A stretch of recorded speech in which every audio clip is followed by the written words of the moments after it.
नमस्कार दोस्तों, मेरे YouTube चैनल सीनू एजुकेशन पे आपका हार्दिक स्वागत है। आज हम बात करेंगे त्योहारों के बारे में, फेस्टिवल। और इसमें बेसिकली हम ये जानेंगे, ये किसी को नहीं आते, इनका कारण जानेंगे, वैज्ञानिक तथ्य भी जानेंगे इनके पीछे, और धार्मिक मान्यता भी जानेंगे। जैसे प्रत्येक 3 साल में 13 महीने क्यों आते, 4 साल में कोई मांगलिक कार्य नहीं होते। 4 साल कौन से? देवसोन 11 से देवउठनी 11 के मध्य जो 4 महीने, उसमें कोई भी मांगलिक कार्य था, शादी ब्याह नहीं होते। 2 नवरात्रा क्यों आते हैं? एक बसंती नवरात्रा, एक सर्दी नवरात्रा। अब वो सावे कौन कौन से? बिल्कुल हम देखते, तीज तुम्हारा बावड़ी ले डूबी गणगौर। इसका अर्थ आरएस में कई बार आ चुका है। इसका अर्थ क्या होता है कि त्योहारों की शुरुआत कहां से होती है? तीज से। तीज भी कौन सी? छोटी तीज, बिल्कुल। और समाप्ति, त्योहारों की समाप्ति अर्थात त्योहारों का अंत, समाप्ति होगी गणगौर पे। इसका, इस लाइन का क्या अर्थ है? एक बार आरएस मेंस में आया था, इसका अर्थ लिखो 30 शब्दों में। तीज तुम्हारा बावड़ी ले डूबी गणगौर, अर्थात इसका अर्थ है कि त्योहारों की शुरुआत छोटी तीज से और ले डूबी गणगौर अर्थात समाप्ति गणगौर। छोटी तीज से शुरुआत हुई त्योहारों की, समाप्ति गणगौर से। ये त्योहार, यहाँ एक मात्रा ही आती है, शब्द शुद्धि के ध्यान दे लेना, एक मात्रा ही आती है। वो 2 मात्रा लिखते हो वो गलत होता है, ठीक है। अब हम बात करते हैं बेसिक परिचय की, ठीक है। फिर इनके बारे में हम बात करेंगे, बिल्कुल। और हम छोटी तीज से स्टार्ट करेंगे त्योहार, सही है।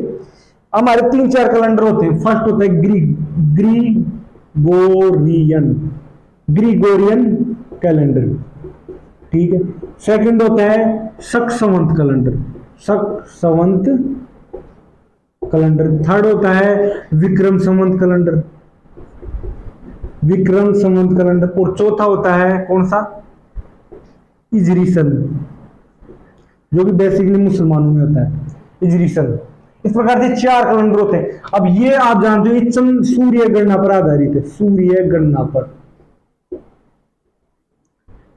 ठीक है। ये चंद्र गणना पर, ये भी चंद्र गणना पर।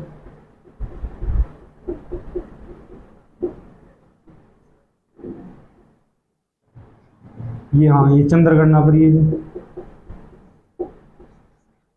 इस प्रकार से ये आधारित है। अब ये कौन से? वही जनवरी, फरवरी, मार्च, दिसंबर तक। कितने महीने होते हैं इसमें? 12 महीने। और दिन 365, बिल्कुल। इसमें शक संवत में कितने महीने होते हैं? वही 12 महीने और दिन 365, ठीक है। विक्रम संवत कैलेंडर, इसमें विक्रम संवत कैलेंडर में ज्यादातर हिंदुओं के त्योहार मनाए जाते हैं, बिल्कुल। तो इसलिए इसको हिंदू संवत भी कहते हैं। इसमें होते हैं 354 दिन। और वो कितने महीने होते हैं इसमें? 12 महीने, ठीक है। चंद्रगणना, इसमें कितने? 12 महीने। और इसमें कितने? 354 दिन, बिल्कुल। ये 12 महीने, इसमें 12 महीने, 354, 354, 365। समझ में आ गया? इसका प्रथम महीना जनवरी, दिसंबर। इसका प्रथम महीना शक संवत का चैत्र, और लास्ट फाल्गुन, ठीक। इसका चैत्र, इसका फाल्गुन। अब विक्रम संवत का प्रथम महीना देखते हैं, चैत्र, और अंतिम महीना भी चैत्र ही होता है। ये चीजें समझने की बात है। विक्रम संवत का प्रथम महीना भी चैत्र, अंतिम महीना भी चैत्र। और हिजरी संवत का प्रथम महीना है मुहर्रम, जो कि राजस्थान पुलिस 2011 में आया था कि हिजरी संवत का प्रथम महीना कौन सा होता है? मुहर्रम। और अंतिम महीना होता है, ये राजस्थान पुलिस में है 2011 में, तब आया था। तो कितनी साल हो गई? अंतिम महीना होता है जिलहिज, बिल्कुल। यह आपके क्लियर हो गया होगा, ठीक है। अब हम बात करते हैं ये कब का प्रारंभ। ये तो अपन जानते हैं, 0 AD से मान लो आप, ईस्वी सन से, ठीक है। ये कब प्रारंभ हुआ? 78 ईस्वी से, 78 ईस्वी से। जब 78 साल हो गए इसको प्रारंभ हुए, तब ये शक संवत प्रारंभ हुए। कब तक? राजा कनिष्क का नाम सुना होगा, जो कि कुषाण वंश का शासक था। जिसने जम्मू कश्मीर अर्थात श्रीनगर बसाया था। राजा कनिष्क कुषाण वंश का शासक था। 78 ईस्वी में इसके समय इसने कैलेंडर की शुरुआत की थी, शक संवत। और विक्रम संवत जो कि 0 से 57 साल पहले चालू हो गया था, अर्थात 57 BC बिफोर क्राइस्ट, अर्थात 57 साल पहले 0 से, अर्थात ग्रीगोरियन कैलेंडर से अपन कितने साल आगे हुए? 57 साल आगे। और शक संवत ग्रीगोरियन कैलेंडर से 78 साल पीछे, बिल्कुल ठीक है।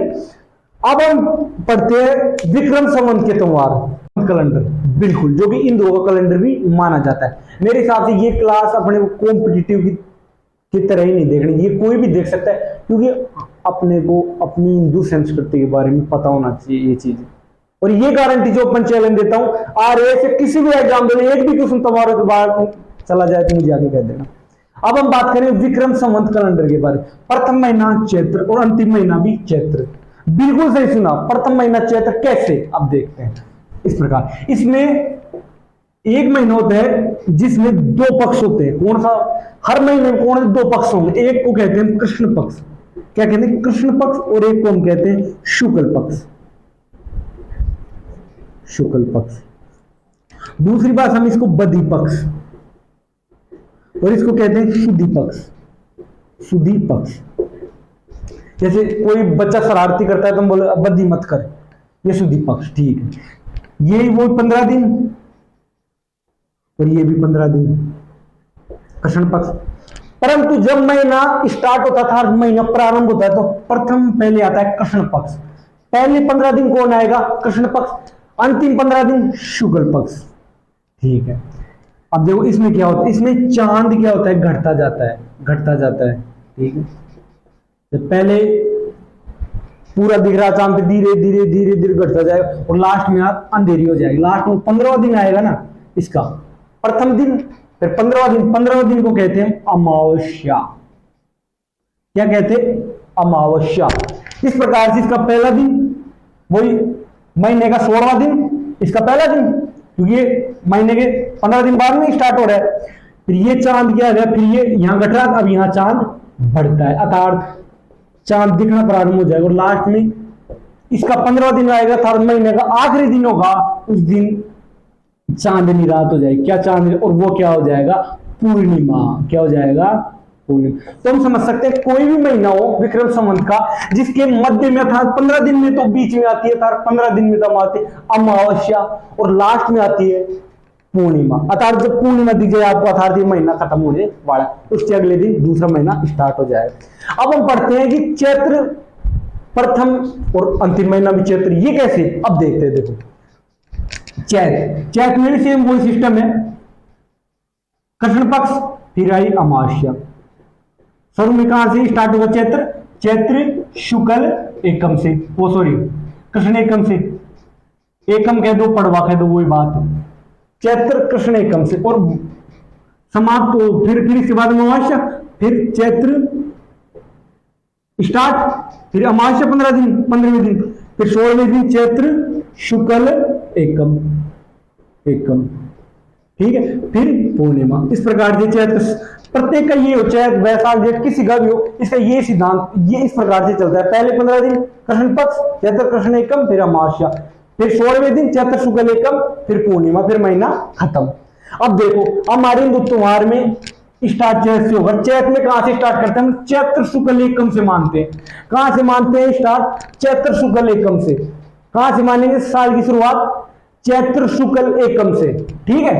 अर्थात महीने के चैत्र के बीच में था 16वें दिन, चैत्र के 16वें दिन हम अपना प्रथम दिन मान रहे हैं, चैत्र शुक्ल एकम से हम स्टार्ट मान रहे हैं, ठीक है। तो खत्म भी होगी, खत्म कहां होगा? फिर दोबारा ये पूरी साल आके वही अमावस्या पे खत्म होगी, चैत्र की अमावस पे। तो हो गया चैत्र प्रथम महीना हो गया और चैत्र अंतिम महीना भी चैत्र ही हो गया।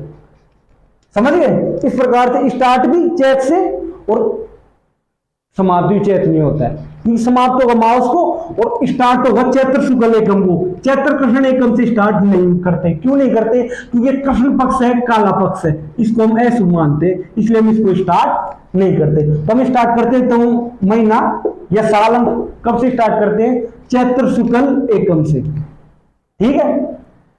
अब हम बात करते हैं प्रत्येक 3 साल में 13 महीने क्यों होते हैं। देखो यहां होते हैं 354 दिन, ठीक है। लगभग अपने ग्रिगोरियन कैलेंडर के हिसाब से कितने दिन घट रहे हैं, 10 से 11 दिन घट रहे हैं, लगभग 11 दिन, 10 से 11 दिन, ठीक है। 10 से 11 दिन घट रहे हैं प्रत्येक एक साल में। तो ये कब भरपाई करेंगे, अगर हर 3 साल में, प्रत्येक 3 साल में 13 महीने हो तब भरपाई हो जाएगी।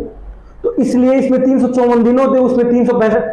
वैज्ञानिक तथ्य माने तो हर 3 साल में हम 13 महीने लेते हैं, किसमें, विक्रम संवत में। और जो हर 3 साल में 13 महीने आते हैं उसको हम कहते हैं टेरूडा वर्ष।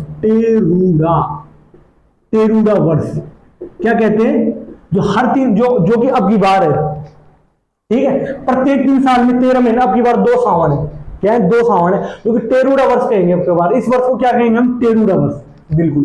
क्यों कहेंगे, क्योंकि ये प्रत्येक 3 साल, ये 3 साल हो गए, 13 महीने आए इसमें, ठीक है।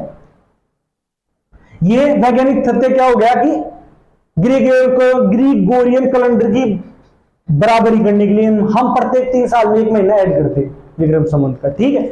अब इसके पीछे लेते दार्विन मान्यता, 13 महीने क्यों आ रहे, दार्विन मान्यता हम लेते। अब देखो मैं बताता हूं, आपने पढ़ा हो सतयुग में राजा बलि 354 डे, ये हमने पढ़ लिया वैज्ञानिक आधार पर कि इसको बराबरी करने के लिए प्रत्येक 3 साल में 1 महीना अतिरिक्त होता है। अब पढ़े दार्विन मान्यता क्या है इसके पीछे। दार्विन मान्यता ये है, आपने सतयुग में सुना होगा राजा हिरण्यकश्यप, बिल्कुल, उसका बेटा अर्थात पुत्र था प्रहलाद। प्रहलाद विष्णु भगवान का परम भक्त था, आप जानते हो। अब हिरण्यकश्यप को पहले से वरदान दिया था ब्रह्मा जी ने। क्या वरदान दिया था कि आप ना तो बाहर मरो, ना अंदर मरो, ना दिन को मरो, ना रात को मरो, ठीक है। ना अस्त्र से मरो, ना शस्त्र से मरो, ना आप मनुष्य से मरो, ना आप जानवर से मरो, ठीक है।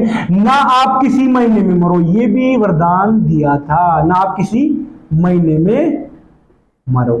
इस प्रकार से ब्रह्मा जी ने राजा ने कश्यप को वरदान दिया, ना आप बाहर मरोगे, ना अंदर मरोगे, मतलब घर के, ना दिन को मरोगे, ना रात को मरोगे, ना अस्त्र से, ना शस्त्र से, ना मनुष्य मार सकता है, ना जानवर मार सकता, ना आप किसी महीने में मरोगे। अब ये तो गड़बड़ हो गई। फिर विष्णु भगवान जी ने इस प्रकार से ये व्यू रचना की कि एक 13वां महीना बढ़ाया, राजा हिरण्यकश्यप को मारने के लिए विष्णु जी ने 13वां महीना बढ़ाया। ये धार्मिक मान्यता है अपने, इसमें कि 13 महीने क्यों आते। वैज्ञानिक मान्यता मैंने आपको बता दिया क्यों, क्योंकि इसमें ग्रिगोरियन कैलेंडर की बराबरी करने के लिए हर 3 साल में एक अतिरिक्त महीना आता है, जो कि अभी 12 है। अब हम बात करेंगे इसके विक्रम संवत के 12 महीने। ये 12 महीने रहे, बिल्कुल, चैत, बैसाख, जेठ, साठ, सावन, भादो, आश्विन, कार्तिक, मंगसर, पोह, माघ, फागुन। इस प्रकार से 12 महीने, बिल्कुल। हिंदी में बोले तो चैत, बैसाख, जेठ, आषाढ़, सावन, भाद्रपद, आश्विन, कार्तिक, मार्गशीर्ष, पौष, माह, फागुन, ये अपने 12 महीने होते हैं। हम जानते हैं कि तुम्हारी की शुरुआत होती है छोटी तीज से और समाप्ति होती है गणगौर अर्थात चैत की शुक्ल तृतीया को। अब हम पढ़ेंगे पर पहला तुम्हारा पढ़ेंगे छोटी तीज। क्या पढ़ेंगे हम, छोटी तीज, बिल्कुल, हम छोटी तीज पढ़ेंगे। छोटी तीज कब आती है आपको सबको पता है, श्रावण शुक्ल तृतीया। अब ये तृतीया क्या है मैं बता दूं, श्रावण की शुक्ल पक्ष में तीसरा दिन, शुक्ल पक्ष का तीसरा दिन अर्थात तृतीया, छोटी तीज आती है। बिल्कुल सही सुना, यहीं से शुरुआत मानी, हम यहीं से तुम्हार पढ़ रहे, श्रावण शुक्ल तृतीया, बिल्कुल। अब 23 दिन क्या होता है, महिलाएं झूले अपने जानते झूले डालती हैं, झूले डालती हैं और व्रत करती हैं। क्या करती हैं, तीज का व्रत करती हैं, बिल्कुल सही सुना, व्रत करती हैं। और इसके एक दिन पहले अर्थात श्रावण शुक्ल द्वितीया, श्रावण शुक्ल द्वितीया क्या बनाया जाता है, सिंजारा बनाया जाता है, सिंजारा। और अपने सिंजारे भी 2 आते हैं, एक चैत में आता है गणगौर से जस्ट पहले और एक छोटी तीज से जस्ट पहले सिंजारा आता है। वो आता है श्रावण शुक्ल द्वितीया को, ये जूले डाल। अब ये मान्यता है अपने श्रावण में अगर किसी की पहली बार शादी, चलो पहली बार ही होती है, परंतु अगर शादी हो गई किसी की और पहली बार सावन आया है, जैसे अपनी शादी हो गई 60 में, तो अपना पहली बार सावन आया, ठीक है, तो उसमें क्या माना जाता है कि उसकी पत्नी को अर्थात जो अपनी बहू है उसको हम पहले सावन को अपने घर नहीं रखते, फिर कहां रखते, पियर में, पियर में हम छोड़ देते हैं उसको। 1 महीने कहां रहती, अर्थात कोई भी लड़की अपने शादी होने के बाद प्रथम सावन में कहां रहती है, पियर में रहती है। जिसकी शादी हो गई उसको तो पता होगा, बिल्कुल। ये हो गया अपना क्या, छोटी तीज, ठीक है। अब हम बात करेंगे नेक्स्ट, बिल्कुल आपने पढ़ लिया छोटी तीज। छोटी तीज मनाई जाती है श्रावण शुक्ल तृतीया को, शुक्ल पक्ष। फिर शुक्ल पक्ष की जो 15वां दिन होगा शुक्ल पक्ष का, अर्थात पूर्णिमा, उसको मनाएंगे रक्षाबंधन। रक्षाबंधन जो कि अपन अच्छी तरह जानते हैं, रक्षाबंधन क्या होती है, बहन अपने भाई के राखी बांधी ताकि वो उसकी रक्षा कर सके बुरे समय में, बिल्कुल। इसको हम कहते हैं सत्य पूर्णिमा, जो कि श्रावण पूर्णिमा को आती है रक्षाबंधन, इसको हम सत्य पूर्णिमा कहते हैं। नारियल पूर्णिमा कहते हैं, पतासी पूर्णिमा। क्यों कहते हैं नारियल पूर्णिमा, क्योंकि इस दिन हम नारियल देते हैं। जब अपनी बहन राखी बांधती है वो नारियल लाती है अपने लिए, ठीक है, और पतासा लाती है। अब तो ट्रेंड बदल गया, और पहले पतासे लाते थे, बिल्कुल। ये रक्षाबंधन। इससे पहले हम देख लेते नाग पंचमी। बेसिकली भारत में नाग पंचमी कब बनाई जाती है, श्रावण कृष्ण पंचमी को, बिल्कुल। ये भारत में देखी जाए तो नाग पंचमी कब मनाई जाती है, जिस दिन नागों की पूजा होती है अर्थात सांपों की पूजा होती है, वो कब बनाई जाती है, श्रावण कृष्ण पंचमी को, बिल्कुल। परंतु हमारे राजस्थान में कब बनाई जाती है, श्रावण शुक्ल पंचमी को। ये थोड़ा ध्यान रखना आप, है ना। अपने राजस्थान में कब बनाई जाती है, श्रावण शुक्ल पंचमी को, बिल्कुल। रक्षाबंधन। अब अपना ये खत्म हो गया कौन सा, श्रावण महीना। अब हम करेंगे भाद्रपद महीने में बात, ठीक है। भाद्रपद महीने में प्रथम त्योहार आता है कौन सा, बड़ी तीज। कौन सा, बड़ी तीज, बिल्कुल। बड़ी तीज वही भाद्रपद, अभी मैं बार बार नहीं लिखूंगा ये भाद्रपद, क्योंकि हम भाद्रपद की बात कर रहे हैं, ठीक है। ये आता है भाद्रपद कृष्ण तृतीया को। अब हम याद कैसे रखेंगे, देखो बड़ी तीज जो कि कृष्ण पक्ष में मनाई जाती है, और छोटी तीज कब मनाई जाती है, शुक्ल पक्ष में, बिल्कुल। छोटी तीज श्रावण में आती है, बड़ी तीज भाद्रपद में आती है, बिल्कुल, ठीक है। जैसे छोटी तीज गौरी है, बड़ी तीज काली है, समझ रहे हो। इस प्रकार से बड़ी तीज कृष्ण पक्ष में और छोटी तीज शुक्ल पक्ष में, वही तृतीया को मनाई जाती है दोनों, बड़ी तीज भाद्रपद में। अब इसमें क्या महत्व होता है, देखो मैं बताता हूँ। बड़ी तीज जो कि अपने राजस्थान में बूंदी की प्रसिद्ध है, कहाँ की प्रसिद्ध है, बूंदी जिला अपने आड़ूती में बूंदी की प्रसिद्ध है। इस दिन क्या होता है कि महिलाएं है ना, जो अपने पति की लंबी आयु का, महिलाएं अपने पति की लंबी आयु का क्या रखती हैं, व्रत रखती हैं। महिलाएं जो अपने पति की लंबी आयु का क्या रखती हैं, व्रत रखती है। लंबी आयु क्या व्रत रखती है। और जो कुंवारी कन्याएं जिनकी अभी शादी नहीं हुई, वो अपने अच्छे वर प्राप्त करने का व्रत रखती है, अच्छे वर, ताकि उन्हें अच्छे वर क्या हो, प्राप्त, अच्छे वर प्राप्त हो। कन्याएं तो क्या व्रत रखेंगी, अच्छे वर प्राप्त करने का व्रत, और महिलाएं क्या रखेंगी, लंबी आयु का व्रत। पर आपकी कंफ्यूजन हो रहा होगा कि वो तो हम करवा चौथ को करते हैं लंबी आयु का व्रत, बिल्कुल। वो करवा चौथ को तो हमने फिल्मों ने फेमस कर दिया, क्या कर दिया, फिल्मों ने फेमस कर दिया कि हम लंबी आयु का व्रत कब रखेंगे, करवा चौथ को। बेसिकली अपने राजस्थान में क्या होता है, बड़ी तीज को लंबी आयु का व्रत महिलाएं रखती थी। इस दिन सत्तू खाने का बड़ा महत्व है। सत्तू खाने का क्या है, बड़ा महत्व है, बड़ा महत्व। सत्तू जानते हो, आजकल तो कोई सत्तू नहीं खाता। अब नेक्स्ट मैं बात करूं किसकी, हल छठ या ऊब छठ। अब हम पढ़ेंगे वही भाद्रपद, हमने पढ़ लिया बड़ी तीज, कृष्ण तृतीया को, भाद्रपद कृष्ण तृतीया, हल छठ या ऊब छठ, भाद्रपद कृष्ण षष्ठी को। ठीक है, अब इसमें क्या होता है, हल छठ या ऊब छठ, इस दिन अपने बलराम जी, जो श्री कृष्ण जी के बड़े भाई माने जाते हैं, बलराम जी, उनका क्या है, जन्म दिवस, जन्म दिवस। और इनका शस्त्र क्या है, हल। क्या है, हल, इसलिए इसको कहते हैं हल छठ। और इस दिन हल है, और हल अपने किसानों का भी क्या है, एक तरह से शस्त्र है जो अपने खेत में काम आता है। उस दिन किसान क्या करता है, हल की क्या करता है, पूजा करता है। किसान क्या करता है, हल की क्या करता है, पूजा करता है। बिल्कुल। अब इसके बाद में आता है जन्माष्टमी। जन्माष्टमी,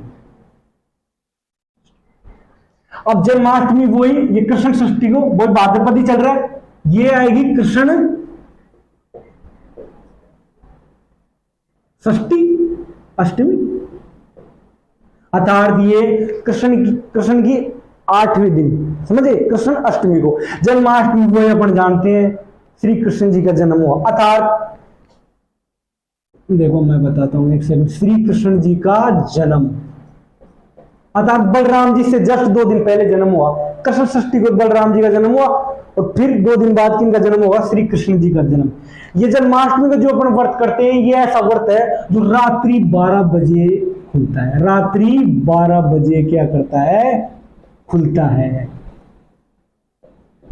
बिल्कुल, ये रात्रि 12 बजे खुलता है, ये भाद्रपद है। ठीक है, अब हम बात करेंगे नेक्स्ट, अब हम बात करेंगे गोगा नवमी। गोगा नवमी जो कि वही भाद्रपद कृष्ण पक्ष चल ही रहा है, और नवमी जो कि अपने पंचपीर है गोगा जी। ठीक है, इनका नोहर जानते हो आप, हनुमानगढ़ में। कहां है, हनुमानगढ़ में, हनुमानगढ़ में है नोहर। जाएंगे, क्या बढ़ता है, मेला बढ़ता है। क्या बढ़ता है, मेला। अब नेक्स्ट हम बात करेंगे बछ बारस। क्या बात करते हैं, बछ बारस। बछ बारस वही भाद्रपद कृष्ण, भाद्रपद कृष्ण, भाद्रपद में चल रहे, मैं बार बार नहीं लिख रहा, भाद्रपद कृष्ण बारस, बारस। ठीक है, इस दिन क्या होता है, बछ बारस के दिन, इस दिन गाय व बछड़ी क्या की जाती है, बछड़ी क्या की जाती है, पूजा। क्या की जाती है, पूजा। एक और देखो, महिलाएं भी इस दिन एक व्रत रखती हैं। क्या रखती हैं, अपने जो संतान होता है ना, महिलाओं का जो अपनी संतान होती है, महिलाएं अपने संतान के लिए, अपने संतान के लिए, संतान की लंबी आयु के लिए, जैसे बड़ी तीज में तो अपने पति की लंबी आयु के लिए, और संतान की लंबी आयु के लिए महिलाएं बछ बारस को आयु के लिए व्रत रखती हैं। लंबी आयु के लिए क्या रखती हैं, व्रत रखती हैं। ठीक है, महिलाएं अपनी संतान की लंबी आयु के लिए व्रत रखती है कब, बछ बारस को, जो कि भाद्रपद कृष्ण बारस को आती है। ठीक है, और बड़ी तीज को क्या रखती हैं, अपनी पति के लिए, अर्थात वर के लिए लंबी आयु का व्रत रखती हैं। गोगा नवमी और बछ बारस। अब आता है सतिया अमावस। सतिया अमावस, सतिया अमावस, अर्थात कृष्ण पक्ष अब यहां समाप्त हो गया, सतिया अमावस। ठीक है, अब सतिया अमावस वही भाद्रपद अमावस को, भाद्रपद अमावस को। अब इस दिन क्या होता है, ये व्रतों का सिस्टम चल रहा है, तो एक व्रत और ले लेते हैं। इस दिन सत्य अमावस को विधवा महिलाएं क्या रखती हैं, व्रत रखती हैं। विधवा महिलाएं क्या रखती हैं, सत्य अमावस की करते हैं। जो विधवा महिलाएं होती है, विधवा महिला जिनके पति की मृत्यु हो चुके, विधवा महिलाएं जो क्या रखती हैं, व्रत रखती हैं। सत्य अमावस जो कि भादवे की अमावस्या को होती है, विधवा महिलाएं क्या रखती हैं, व्रत रखती हैं। और इस दिन सती माता क्या करती हैं, पूजा करती हैं। भादवे का योग है कंप्लीट। ठीक है, अब हम ये कृष्ण पक्ष कंप्लीट हुआ है। अब हम बात करेंगे किसकी, शुक्ल पक्ष की। किसकी बात करेंगे हम, शुक्ल पक्ष की। अब हम शुक्ल पक्ष की बात कर लेते हैं। हमने बात कर ली भादवे के कृष्ण पक्ष की, अब हम बात करेंगे भादवे के शुक्ल पक्ष के त्योहारों के बारे में। बिल्कुल, अर्थात अमावस्या आ गई, कृष्ण पक्ष समाप्त हो गया, अब स्टार्ट हुआ शुक्ल पक्ष, अर्थात भाद्रपद समाप्त हो गया, अब स्टार्ट हुआ आधे के बाद। ठीक है, अब एक आती है बाबेरी बीज। क्या आती है, बाबेरी बीज। बिल्कुल सही सुना, बाबेरी बीज। ये भाद्रपद कृष्ण नहीं, शुक्ल द्वितीया को, बाबेरी बीज। अब ये बाबेरी बीज क्या होती है? ये अपने बाबा रामदेव जी, जो अपने पंचपीर है, रामदेव जी बाबा, ठीक है, उनका रूणेचा में मेला बढ़ता है। तब मेले की शुरुआत कब होती है? भाद्रपद शुक्ल द्वितीया को उनके मेले की शुरुआत होती है। बाबेरी बीज, उसको क्या कहते हैं? बाबेरी बीज। अब हम बात करते हैं बाद में की शुक्ल पक्ष में चतुर्थी को। चतुर्थी, ठीक है, एक मिनट रुको, वो होती है गणेश चतुर्थी।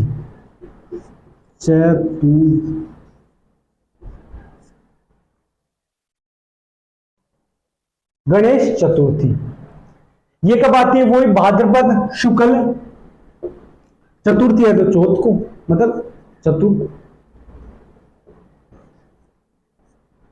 गणेश चतुर्थी शुक्ल चतुर्थी को, अर्थात बाद में की शुक्ल चतुर्थी क्या आती है? गणेश चतुर्थी आती है। और इस दिन क्या करते हैं लोग? गणेश जी की पूजा। बिल्कुल सही सुना। ज्यादातर अपने गणेश जी कहां प्रसिद्ध? अपने वैसे प्रसिद्ध का अर्थ ये है कि जहां इनकी विधि विधान से सही प्रकार से पूजा करते हैं, वो करते हैं अपने महाराष्ट्र में गणेश चतुर्थी वाले दिन, ठीक है।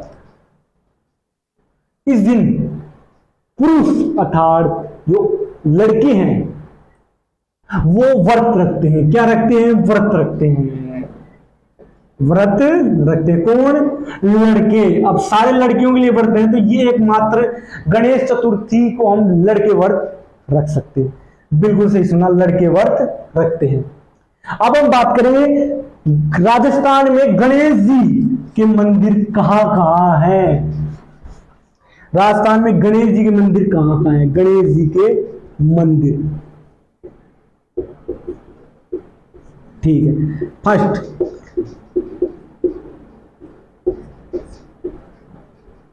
रणतंवर गणेश जी, ये कहां है? सवाई माधोपुर। सवाई माधोपुर। सेकंड है रणतंवर गणेश, इसको त्रिनेत्र गणेश ही बोलते हैं।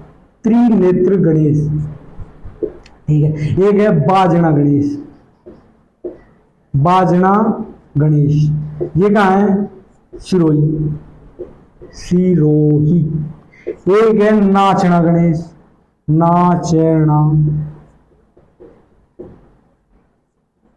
नाचना कहां है? अलवर में।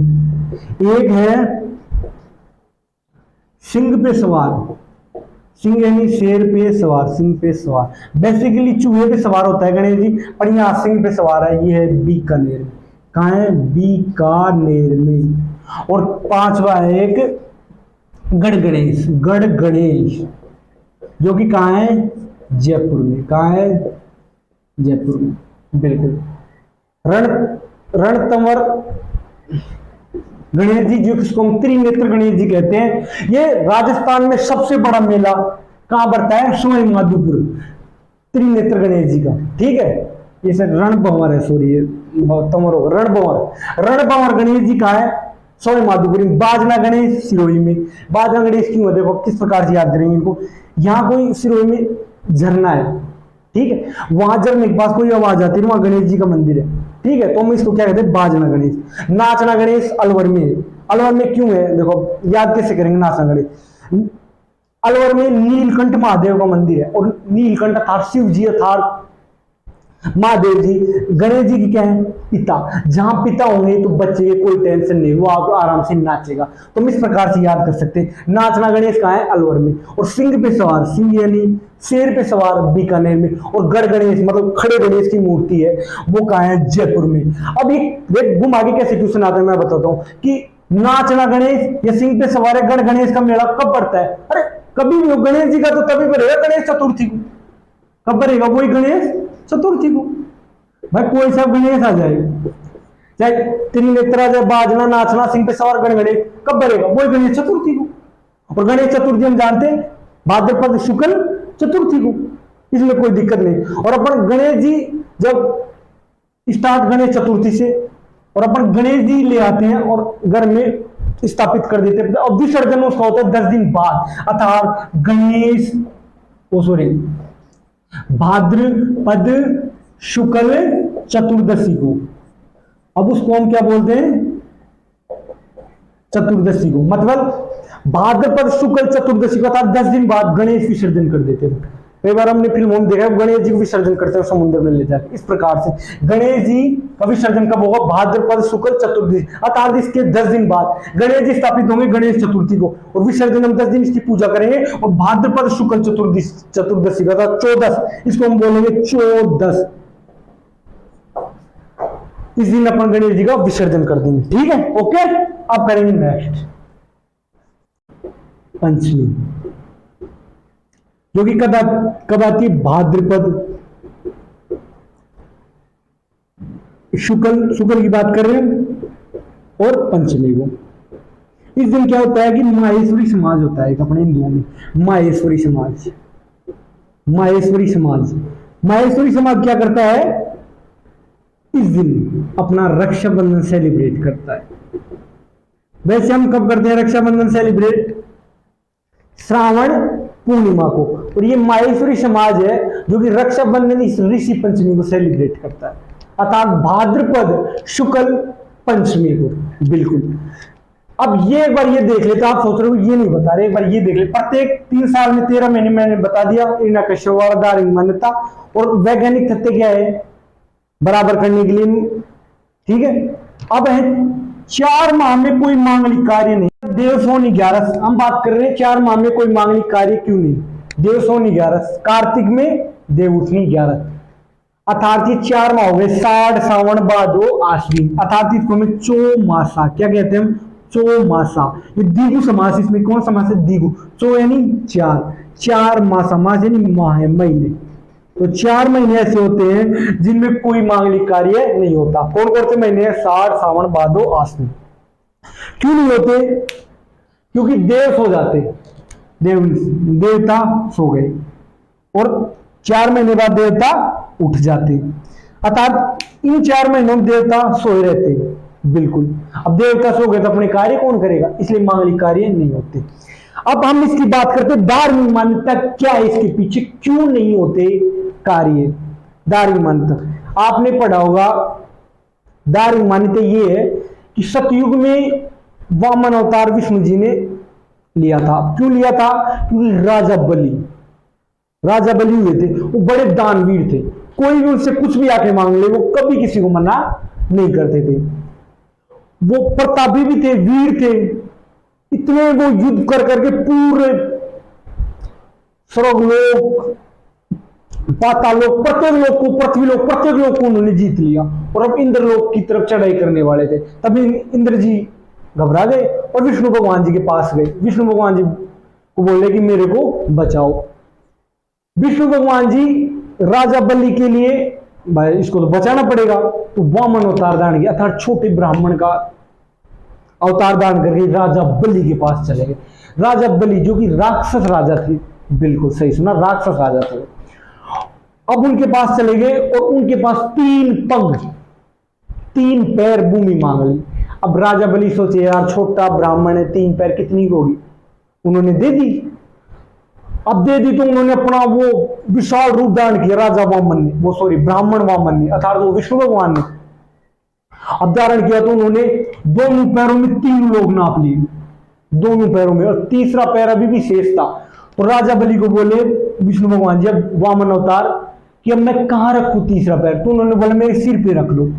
तो उन्होंने सिर पे रख लिया तीसरा पैर, इसलिए उन्होंने 3 पैर नप गए। तो इससे प्रसन्न होकर राजा वो सॉरी भगवान विष्णु ने राजा बलि को क्या किया, वरदान दिया कि आप मांगो जो आप मांगना चाहते हो। तो राजा बलि सोचे यार अपने पास सब कुछ आ गया, जब अपने भगवान ही अपने सामने आ गए तो अपने को क्या चाहिए। तो उन्होंने ये बोला कि आप मेरे साथ, विष्णु जी आप मेरे साथ कहां रहोगे, पाताल लोक में रहोगे। तो राजा बलि विष्णु जी के साथ पाताल लोक में रहने लग गए। अब बैकुंठ लोक में लक्ष्मी जी उनकी प्रतीक्षा करे कि क्यों नहीं आए विष्णु जी। अब बाद में पता चला कि यार वो तो पाताल लोक में राजा बलि के साथ निवास कर रहे हैं। तो लक्ष्मी जी गई और उन्होंने राजा बलि से बोला कि ये तो मेरे पति को तो आप लौटाओ।